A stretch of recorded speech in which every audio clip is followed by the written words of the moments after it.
I think the most interesting discovery that I've made, and I would have to say it's a theory because obviously nothing could be completely proven, but it appears that the Great Sphinx and the Great Pyramid of Giza are about 36,000 years old, maybe even a little bit more. Man. And that I'm basing that on the Emerald Tablets of Thoth, and after I've gone extensively through them and discovered that they were written about 36,000 years ago, and in there Thoth claims to have built the Great Pyramid.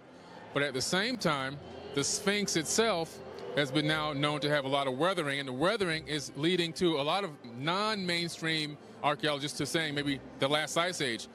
But because it aligns with the constellation of Leo, if you go back two more precessional periods, you're right at 36,000 years. At the same time that Thoth claims to have built the Giza Great Pyramid, and also at the time where everything is perfect in terms of peace and tranquility and the ability to, what he calls, bring civilization back up in the Emerald Tablets to a high level.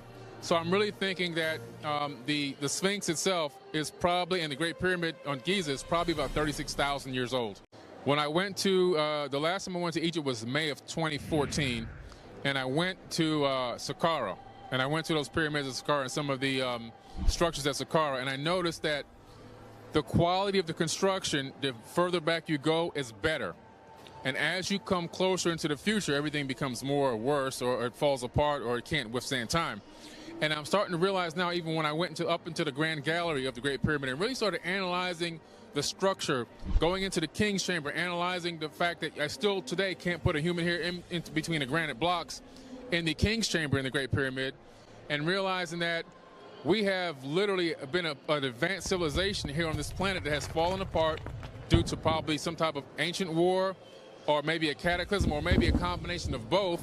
And now we're in the rebuilding process, trying to rediscover. Everything is a rediscovery at this point.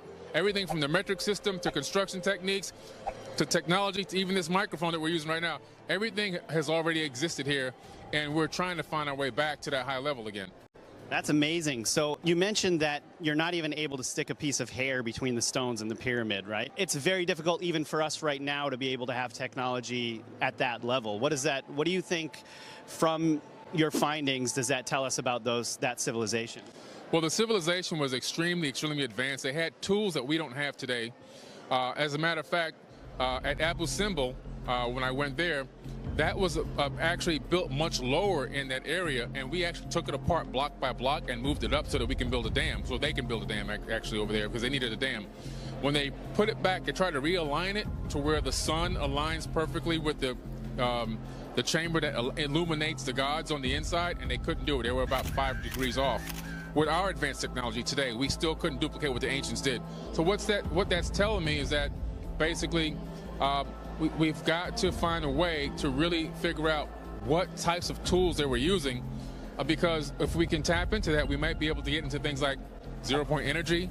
We might be able to get into different types of anti-gravity, levitation type devices, frequency devices that can generate frequencies that can actually create matter out of the ether, like Thoth talks about in the Emerald Tablets.